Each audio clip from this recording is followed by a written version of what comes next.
પોરબંદરને મહાનગરપાલિકા જાહેર કરાતા જ ઊંચા વેરાની વસૂલાત પણ શરૂ થઈ ગઈ છે, જેમાં પાલિકાના કમિશનર દ્વારા નવા જૂના વાહનો પર વેરો લગાડી દેવામાં આવતા જિલ્લા શિવસેના દ્વારા આ મામલે જૂના વાહનોમાં વેરાનો વિરોધ કરાયો છે અને આ અંગે કમિશનરને એક આવેદન પણ પાઠવાયું છે.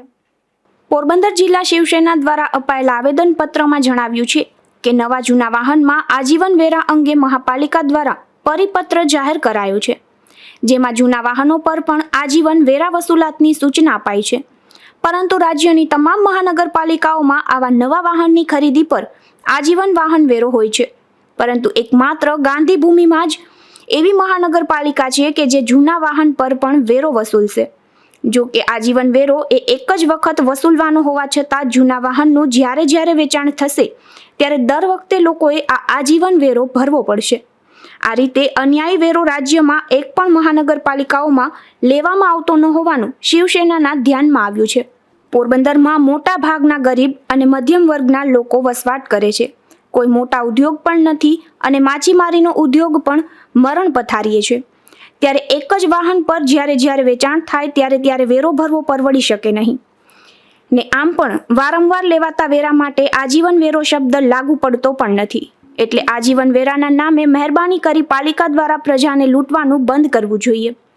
શિવસેના આ અન્યાયી વેરાનો ચોખ્ખો વિરોધ કરે છે તેમ જણાવી જો દિવસ 7માં જૂના વાહન પર વેરા વસૂલાતનો આ પરિપત્ર રદ કરવામાં નહીં આવે તો ના છૂટકે શિવસેના હજારો કાર્યકરો સાથે આંદોલનના માર્ગે જશે, જેની તમામ જવાબદારી મહાનગરપાલિકાની રહેશે તેવી ચીમકી પણ ઉચ્ચારાઈ છે. પોરબંદર પાલિકાનું 1 જાન્યુઆરીથી મહાનગરપાલિકામાં રૂપાંતર થયું છે, જેને 21 દિવસ થયા છે. 20 દિવસમાં લોકોને કોઈ સુવિધાઓમાં વધારો થયો નથી. ઉલટાનું અગાઉ લોકોની સમસ્યાનું જે સમયમાં નિરાકરણ થતું હતું તેના કરતાં પણ વધુ વાર લાગે છે. શહેરમાં સફાઈ, પાણી, ભૂગર્ભ ગટર, સ્ટ્રીટ લાઇટ વગેરેની સમસ્યાઓ યથાવત જોવા મળે છે. તેમ છતાં નવા વેરાઓ અમલમાં આવી રહ્યા છે.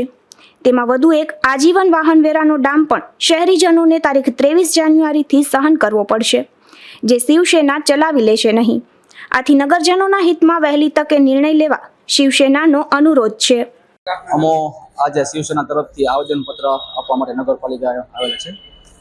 જે જૂના વાહનમાં જે વેરો નાખેલો છે તો પોરબંદરમાં જ જે આ વસ્તુ છે, ગુજરાતમાં તો કંઈ છે નહીં આ વસ્તુ, બરાબર.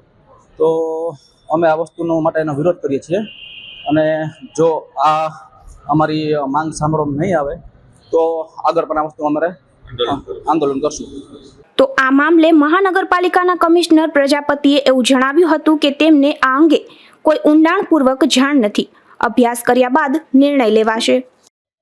શિવસેનાની રજૂઆત છે કે જૂના વાહન પર પણ આજીવન વેરો વસૂલવામાં આવે. આજરોજ શિવસેના દ્વારા રજૂઆત મળેલ છે, જેમાં જૂના વાહનો પર જે વેરો લગાવે છે એના વિરોધ બાબતનો છે. આમાં અમે જે કાયદાકીય અભ્યાસ કરીએ એનો જે નિયમોસર જે કાર્યવાહી છે કરવામાં આવનાર છે. પોરબંદર જિલ્લા શિવસેના દ્વારા વેરાના ઉગ્ર વિરોધમાં મહાનગરપાલિકા કચેરી ખાતે જિલ્લા પ્રમુખ નારણભાઈ સલેટ, માલધારી સેનાના પ્રમુખ રામભાઈ કોડિયાતર અને લીગલ સેલના જિલ્લા પ્રમુખ વકીલ રાહુલભાઈ શિંગરખિયા સહિતના આગેવાનો ઉપસ્થિત રહ્યા હતા અને કમિશનરને ઉગ્ર રજૂઆત કરી હતી.